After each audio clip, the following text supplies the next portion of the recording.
그러니까 예를 들어서 일본 같은 경우에 대기업하고 중견기업하고 임금 격차 많지가 않아요. 대기업이 100이다. 중견기업이 한 88쯤 돼요. 중소기업은 얼마나 한 80쯤 돼요. 그런데 우리는 중견기업이 70이에요. 중소기업 가면 55예요. 그러니 다들 대기업 가려고 하죠. 모방 경제가 아니라 이제 뭐 나름 어떤 창의적으로 이제 뭔가 없었던 걸 만들어내는 게 이제 미국이 뭐 제일 지금 잘하고 있는 것 같은데, 그럼 미국은 우리나라랑 좀 다르게 운영을 하고 있나요? 국가가? 그렇죠. 미국은 사실 우리가 이제 소유 지배 구조를 이야기할 때 미국 같은 경우에는 프리스탠딩 그다음에 와일드리 헬드 이런 말을 써요. 그러니까 이제 뭐냐면은 우리가 이제 구글 같은 경우에 네. 구글 자체는 지금 비상장 기업이죠. 그 모회사 알파벳만 상장돼 있고 그래서 미국은 기업 집단이 없다 이렇게 말을 해요. 무슨 말이냐, 구글 기업 집단이지 않느냐 알아는데 학술적인 의미로서 100% 자회사면은 사실상 기업 집단이라고 생각하지 않아요. 그걸 이제 프리스탠딩이라고 불러요. 네. 그래서 이제 100% 자회사를 가지고 있고 그 모 집단만이 상장이 되는. 네. 근데 이 상장된 모 기업이 와일드리 헬드라는 소유분산 기업이에요. 그러니까 대주주가 대부분 없어요. 물론 창업 초기에 1세대일 땐 대주주가 있는 경우가 있는데 2세대부터는 대주주가 대부분 없어지죠. 마이크로소프트 같은 경우 빌 게이츠가 갖고 있던 대부분 다 팔아버렸죠. 그래서 대주주가 없죠, 거기도. 그런 식인 건데 이게 이제 미국의 전형적인 소유지배 구조예요. 그러니까 기업 집단이라는 게 사실상 없다. 프리스탠딩하는 하나의 기업만 상장되고 100% 자회사를 가지고 있고 이 상장된 기업은 소유분산 기업이다. 이제 미국의 전형적인 기업의 소유지배 구조, 코퍼레이트 가버넌스가 여기에서 출발을 하는 거예요. 자, 그런데 우리나라 같은 경우 미국이 그러면은 이런 지금 같은 프리스탠딩 와이드리 헬드라는 구조를 날 때부터 가지고 있었냐? 그게 아니에요.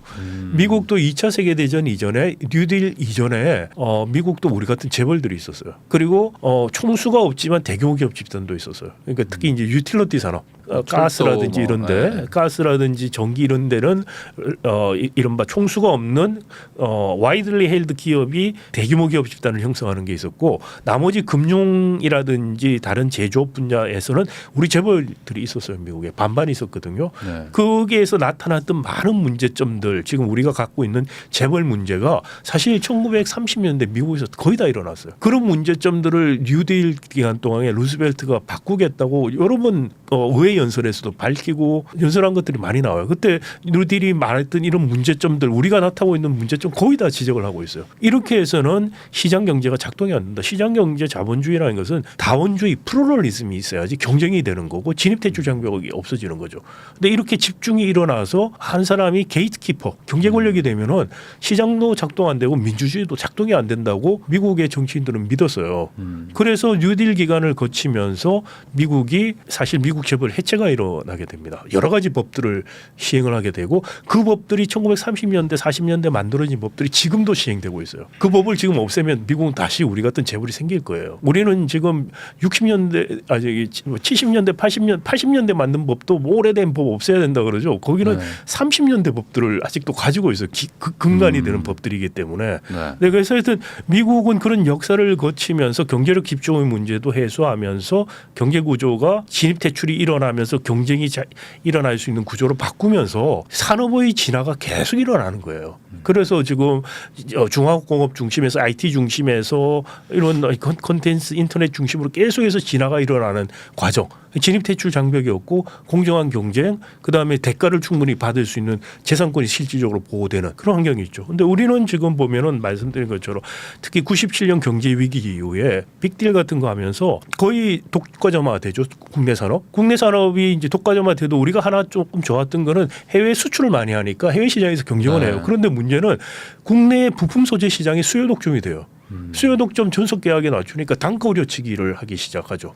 단가 우려치기하고 기술 탈취가 일어나요. 그러면 그 밑에 있는 중소기업들, 부품 소재 기업들이 혁신할 유인도 없고 여력도 없어져. 그리고 또 아까 말씀드린 것처럼 바깥에 있는 기업들은 이 전속 계약에 들어오지를 못하니까 기회가 없어요. 그러니까 중간재 산업에서 혁신이 안 일어나요. 사실 1990년대 이후에 많은 혁신이 중간재 산업에서 일어나고 있어요. 이른바 모듈 단위 1차 벤더에 해당하는 중간재 산업에서 혁신이 일어나는데 자동차가 대표적이죠. 전장 다 모듈이에요. 그럼 모듈 단위 혁신이 일어나고 90년대 이후에 전 세계적으로 제조업은 디스인테그레이션을 탈수직 계열화를 해요. 그러니까 오픈 이노베이션들이라는 이야기 많이들 하잖아요. 그런 것들을 통해서 경쟁이 일어나고 혁신이 일어나고 또 거기에 그 최종재 생산자와 중간재 생산자들 간에 상생할 수 있는 협약을 통해서 같이 발전하고 그런 일들이 일어나면서 경제가 발전을 하고 있어요. 그런데 우리는 90년대 97년 이후에 오히려 수직 계열화 그리고 전속 계열화가 강화되면서 단가 우려치기 통해서 제조 대기업들이 경쟁력을 확보하는 그 경쟁력을 확보하는 것을 놓지 않는 걸 계속하고 있고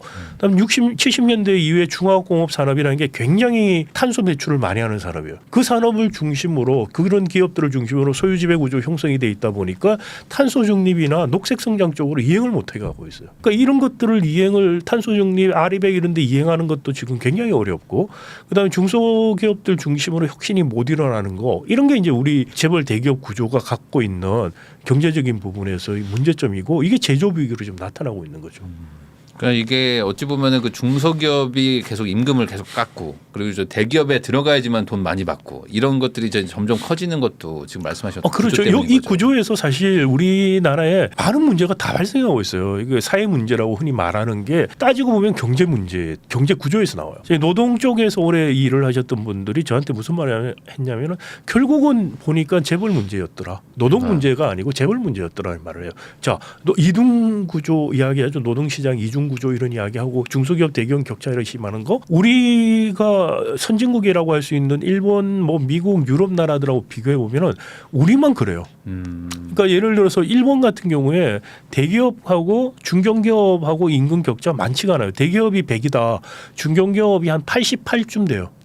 그다음에 그렇게 차이가 안 나요? 그렇죠. 중소기업은 얼마나 한 80쯤 돼요. 그런데 우리는 중견기업이 70이에요. 중소기업 가면 55예요. 근데 우리가 예냐 일본이 예냐? 우리가 예예요. 왜냐? 우리는 단가 우려치기를 하기 때문에요. 수익률이 떨어지고 임금이 떨어지고 이 구조가 유지가 되죠. 그런데 지금같이 전속계약 단가 우려치기 아닌 상태에서는 그렇게 될 이유가 없고 그렇게 되지가 않아요. 거기에다가 뭐 유럽 같은 경우에는 이 산별 노조들이 있어서 임금 협상 같이 해버리니까 더더구나 격차가 안 생기죠. 사실 유럽은 자동차 BMW에 있는 동일한 일을 하는 노동자나 중소기업의 노동자나 월급이 같아요. 산별 교섭을 하기 때문에. 근데 실제로 받는 수익은 조금 차이가 나요. 그래서 독일도 대기업 노동자들이 한 100이면 중소기업이 한 80쯤 된다고 그러거든요. 그건 왜 그러냐면은 임금의 차이가 아니고 대기업들이 독일은 주로 BMW, 머세디스 벤츠가 큰 도시에 있어요. 중소기업은 작은 도시에 있어요. 생활비 차이 때문에 생활비를 보존해 주는 것 때문에 차이가 나는 거예요. 근데 그런 차이들밖에 사실 없고 일본이나 미국 같은 경우는 그런 거 아닌데도 시장이 작동하면서 대기업 대비 중소기업 한 80 되거든요. 우리는 중소기업 뭐 중견 평균 잡으면 60 정도 될 거예요. 60, 65. 자, 그러니 다들 대기업 가려고 하죠. 그런데 그렇죠. 대기업을 간다고 한들 50대면은 명퇴를 당해요. 제 친구들이나 후배들도 50대 초에 대기업에서 뭐 상무를 하거나 또 부장만 하다가 나간 사람들 많이 있습니다. 왜 그렇게 할까? 미국이나 일본 그러냐? 독일 안 그래요. 근데 왜 우리는 그렇게 하느냐? 가격 경쟁력의 원천이 단가 우려치기에 있어요. 그러니까 50대 부장 월급 많이 받는 부장님이 단가를 후려치나 30대 대리가 후려치나 똑같은 거예요. 돈을 많이 주고 부장님들을 회사에서 가지고 있을 이유가 없어요. 본인 입장에서는 지금 인적 자본이 제일 많이 축적이 되고 정말 뭘 할 수 있겠다고 생각이 되는데 어느 날 갑자기 나가라 그래요. 엄청난 박탈감을 느끼죠. 근데 인적 자본 같은 게 경쟁력의 원천이 아닌 구조라는 거예요, 우리가. 자, 그러면 50대 나와서 하는 게 자영업 들어가죠. 네. 2, 3년 있다 되면 망해요. 노인빈곤에 빠져요. 네. 그 노인빈곤에 빠지면 우리가 일자리 사업이니 뭐라 재정 사업으로 사실상 복지 사업을 하고 있어요. 고령화되면서 이거 자꾸 이거 늘어나는데 재정 감당하기 어려워요. 그다음에 자영업 문제. 지금 자영업 들어오는 사람이 줄 서 있는데 자영업 뭐 임대료, 카드 수수료 이거 해봤자 잠깐 효과밖에 없어요. 좋아질 수가 없어요. 자, 이것들 다 보니 젊은 사람들이 전문직, 그다음에 정년이 보장되는 공공부문 아니면 정 안 되면 대기업, 중소기업 절대로 안 가려고 하죠. 결혼도 못 한다고 그래요. 이런 상황들이 벌어지죠. 그러다 보니 결혼하는 나이들이 늦어지고 결혼 안 하는 사람 많아지고 출생률이 낮아질 수밖에 없어요. 그러니까 우리 지금 노인 빈곤 문제, 자영업 문제, 그 다음에 저출산 문제, 청년 실업 문제 이게 우리 경제 구조에서 나오는 거예요. 그러니까 경제 구조를 없애면 다 해결된다는 말씀을 드리는 게 아니고 경제 구조를 바꾸지 않고 다른 방식으로는 해결할 수 없다는 거예요. 그걸 바꾸고 다른 것들도 보완적으로 같이 가야만 바뀔 수가 있다. 그래서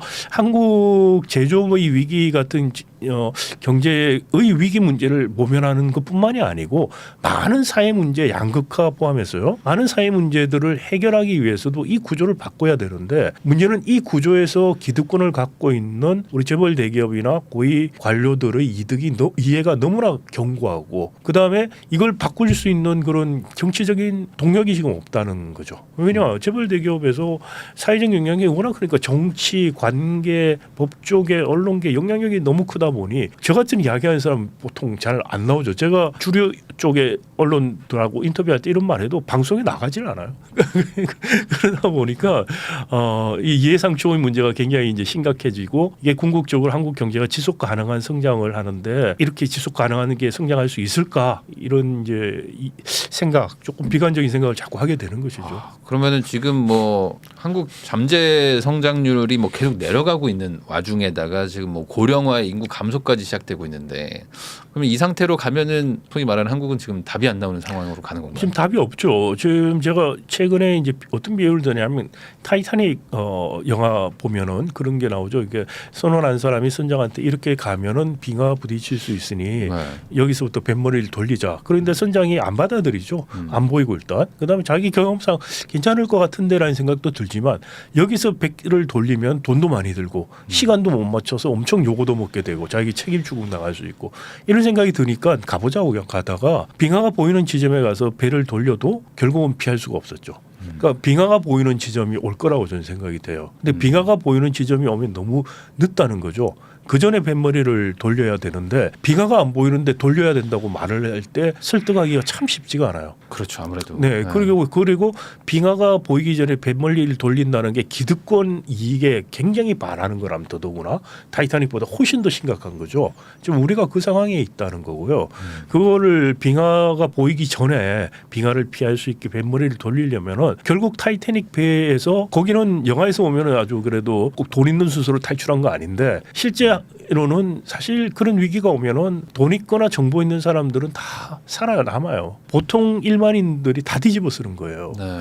그런 우리 일반 국민들이 이거 나와 내 아이들의 미래를 위해서 지금부터라도 바꿔야 된다는 그런 인식, 그런 운동들이 일어나지 않고서는 가능성이 없다. 그런 게 없는 상황에서 정치 권력에 획득하려고 하는 정치인들이 이걸 정치 이슈화해서 그리고 하겠다고 나설 사람은 없다 저는 생각해요. 네. 정치인들이 이렇게 해야만 정치 권력을 획득할 수 있다라고 줘야지 하는 건데 그게 뭐냐면 이런 문제를 제시하고 해결책을 내놔야만 당신이 그 좋아하는 권력을 누릴 수 있다라고 국민들하고 언론들이 그런 이야기들을 할 수 있어야지 바뀔 거라고 생각이 듭니다. 그러면은 이제 아까 말씀하셨던 것처럼 결국에 이렇게 상황이 안 좋아지고 지금 우리나라 지금 앞으로 미래가 뭐 암울하다고 보면 뭐 다른 나라들도 이런 일들을 겪어가지고 이제 어떤 그런 사례 같은 것들이 있을 텐데 아까 말씀하셨던 건 뭐 부자나 뭐 똑똑한 사람들은 살아남는다고 했잖아요. 다른 나라에서도 뭐 그런 일들이 일어나나요? 뭐 많이 있죠. 중남미 대표적으로 일어나죠. 뭐 아르헨티나 같은 경우에 사실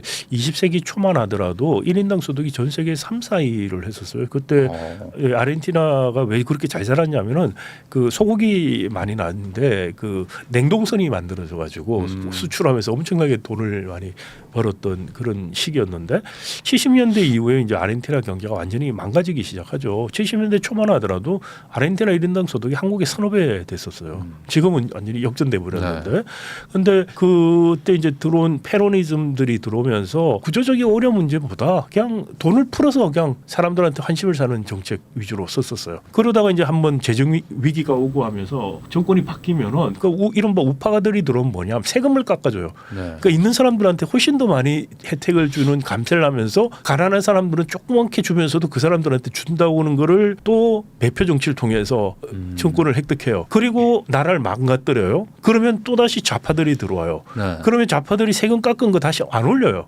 두고 또 돈을 받고 풀어. 또 풀어요. 네.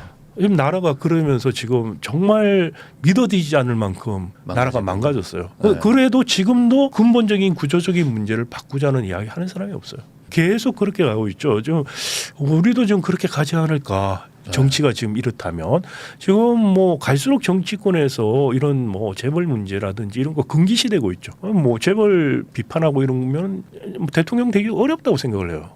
잘못 보이는 면 누가 될 수 있냐는 생각. 네. 그러고 나서 정말 뭘 바꿔야겠다 생각하는 분이 계실까? 지금 어려운 이런 문제 끄집어내서 내가 다 덤태기 쓰고 그다음에 잘해봤자 효과는 나 다음에나 나올 텐데 나는 역사에서 그냥 죄인이 되고 내 덕은 딴 놈이 다 보는데 내가 왜 하냐라는 유인을 가질 수밖에 없어요. 정치하는 사람들이 그런 사람들이에요. 그런 사람들이 정권을 잡으려고 할 때 재벌한테 잘 보여야 되고 그리고 이런 건 입 닫고 그냥 매표 정치하고 그게 지금 우리 정치 구조고 그렇게 해서 정권을 획득할 수가 있어요 지금. 이 정치 구조적인 부분들이 바뀌는 게 있어야만 사실 바뀔 수가 있고 그거를 뭐 정치인들한테 나와서 바꾸라고 이야기하는 건 불가능하다고 생각이 되고요. 그런데 궁극적으로는 국민들이 또 언론이 나서서 이런 한국 사회 근본적인 문제를 제기하고 정치인들에게 답을 요구하면서 그 답을 제대로 하는 사람이 권력을 잡을 수 있다 이런 방향으로 가야 되는 거죠. 근데 이제 그게 그러면 누가 할 수 있느냐라는 건데 그것도 지금 안 되는 이유가 유인이 별로 없어요. 뭐 저 같은 사람 몇 명에서 그렇게 이야기를 지금 하고 있을 뿐이지 대부분 사람들이 말씀드린 것처럼 돈 있고 정보가 있으면은 자기는 살 수 있어요. 제가 아르헨티나가 달러 파동이라고 해서 경제 위기가 한 번씩 온다고 말씀을 드렸는데 그 달러 파동이 오면은 처음에 이제 한국에서 아르헨티나 이민 가신 분들이 사업을 하다가 그래서 망한 분들이 많아요. 정말. 그러다가 2세들이 이제 그 경험을 하고 나서는 어떻게 하냐면은 돈을 달러로 다 바꿔요. 그리고 나서 경제 위기가 오면은 갑자기 자기 재산이 2~3배가 늘어나는 거예요. 아. 그리고 좀 길목 좋은 빌딩이나 이런 가게 사들여요. 한번 망할 때 이렇게 네. 자산 빼놨다가 그렇죠. 다시 사고. 거기에다가 또 옷 같은 거 이런 것들이 싸지니까 네. 주위의 나라에서 사러 많이 와서 생각보다 또 그분들은 안 나빠져요. 상업주의 국가가 돼요. 자꾸. 네. 그래서 그런 사람들이 잘 살고 전문직해서 의사, 변호사 해봤자 정말 거기 금수저들 아니면 중산층으로 사는데 중산층 생활이 점점 어려워져요. 그럼 어떻게 되느냐? 해외로 나가요. 이른바 두뇌 유출들이 일어나죠. 그러니까 양극화 심화되고 중산층 붕괴되고 경제 위기가 오면서 그런 경향이 굉장히 반복이 되기 시작하고 거기에서 오히려 정말 빈부격차는 훨씬 더 커지기 시작을 하죠. 그래서 이 아르헨티나 사례를 보더라도 이런 위기가 오면은 모든 사람들이 다 나빠지긴 하지만 사실은 일부 층들은 훨씬 더 좋아지는 경우들이 생긴다. 우리도 뭐 경제 위기가 이런 식으로 오게 되면은 그럴 가능성이 상당히 있어 보여요. 서글프게도. 그러니까 이거를 그렇게 생각하면 더더구나 돈 있거나 정보가 있다고 생각하시는 분들은 굳이 내가 나서서 뭘 어차피 이거 뭐 가라앉는 밴데. 네 그런 생각이죠. 그런 생각을 할 수밖에 없지 않을까. 결국은 그거 다 뒤집어 쓰게 되는 우리 보통 사람들이 이거 인식을 하고 요걸 해야지 바꿀 수가 있다. 그런 생각이 듭니다. 근데 또 아까 말씀하신 것처럼 또 매표 정치라는 게 또 먹히니까 또 하는 거 아니겠습니까? 그렇죠. 그러니까 또 이게 또 국민들도 이런 걸 좀 생각을 해야 될 텐데 알고 보면 또 이런 거에 대해서 누가 그렇게 말도 안 하는 분위기고 그러다 보니까 그냥 이렇게 또 시간만 흘러가는 게 아닌가. 근데 지금 이렇게 시간이 흘러가면 흘러갈수록 어쨌든 구조가 개선이 안 되면 지금 말씀하셨던 것들이 이제 일어나기 시작할 거고 그러면은 뭐 인구도 막 감소하고 그래서 지금은 뭐 아이를 낳으세요라고 출산 정책 하지만 안 낳으면 결국에 뭐 이민이라도 받겠다 뭐 이렇게 가고 있잖아요. 그러면 이렇게 가는 것들이 결국에 교수님 얘기 들어보니까 어차피 그냥 일종의 땜빵 이럴 수밖에 없네요. 그렇죠. 이건 뭐 근본적인 대책도 아니고요. 그다음에 이민을 지금 너무 쉽게 생각을 해요. 그러니까 사실 유럽 같은 경우에 우리나라보다 이른바 민주주의도 먼저 발전하고 민주주의의 기본 원칙 중에 하나를 탈러런스 그죠? 탈러런스 이 다름에 대한 그 인정을 하고 그걸 또 받아들이는 탈러런스라고 프랑스에서는 이야기를 했었죠. 그럼에도 불구하고 이민 사회가 커지면서 사회적 갈등이 굉장히 커요. 그러니까 보통 한 인구의 한 5% 정도 이민자들이 오면은 사회 갈등이 굉장히 커지기 시작한다고 이야기하는데 거의 우리가 그 정도 돼요 이미. 근데 지금 특히 이제 우리가 조금 다른 거는 이민 오신 분들이 대도시보다는 중소도시나 농촌 쪽에 많이들 있어요 지금. 그런데 아직은, 네. 아직은 그런데 조금 지나면서 특히 2세들 또 이제 군대도 지금 계속 가기 시작할 거고요. 이러면서 유럽에 하고 비교해서도 훨씬 더 우리가 탈러런스라든지 포용하고 할 수 있는 제도적 장치나 사회적인 인식이 부족한 상황이기 때문에 향후의 이민 문제들이 상당히 심각해질 수가 있어요. 그러니까 이것도 대비를 하지 않으면은 정말 하루아침에 정말 큰 사회 문제가 될 수 있다라는 생각이 들고요. 우리도 받아들이고 그분들도 더 우리 사회에 잘 적응하게 도와드리고 하는 그런 정책들이 지금 필요한 시점입니다. 그런데 그런 거는 전혀 없이 당장에 저임금의 중소기업들이 일자리 지금 아무도 한국 젊은들이 안 하려고 한다고 하니까 이민 받겠다. 그건 정말 땜빵일 뿐 아니고 장기적인 이민에 대한 정책이라든지 그 효과에 대한 고려가 전혀 없는 거죠. 이것도 뭐 거의 매표적인 행위라고 저는 생각이 되고요. 이거 이전에 사실은 우리 뭐 저출산 때문에 생산 가능 인구 이야기를 하는데 외국하고 달리 미국이나 유럽하고 달리 우리가 참 아이러니하고도 참 불행하게도 인구가 감소하면서 생산 가능 인구라는 게 연령대가 지금 65세까지 잡아서 그러는데 이를 인구 감소에 대해서 생산 활동을 할 인구가 제도적으로 바꿔주면 우리는 훨씬 더 감소가 줄어들 수 있어요. 뭐냐면은 유럽이나 이런 데서는 정년 연장한다면 제너럴 스트라이크하고 난리가 나죠. 왜냐하면은 미국이나 유럽이나 이런 데서는 퇴직을 한다는 의미는 뭐냐면은 일을 안 하고 내가 잘 살 수 있는 경제적인 개런티가 된다는 거예요. 국가가 해주든 자기가 뭘 저축이 있든 그래야 퇴직을 하는 거거든요. 네. 그런데 이제 일을 2년 더 하라니까 내가 왜 이 더 하냐라고 해서 제너럴 스트라이크를 하는 거예요. 네. 프랑스에서 지금 연금 개혁하면서 계속 일이 벌어졌죠.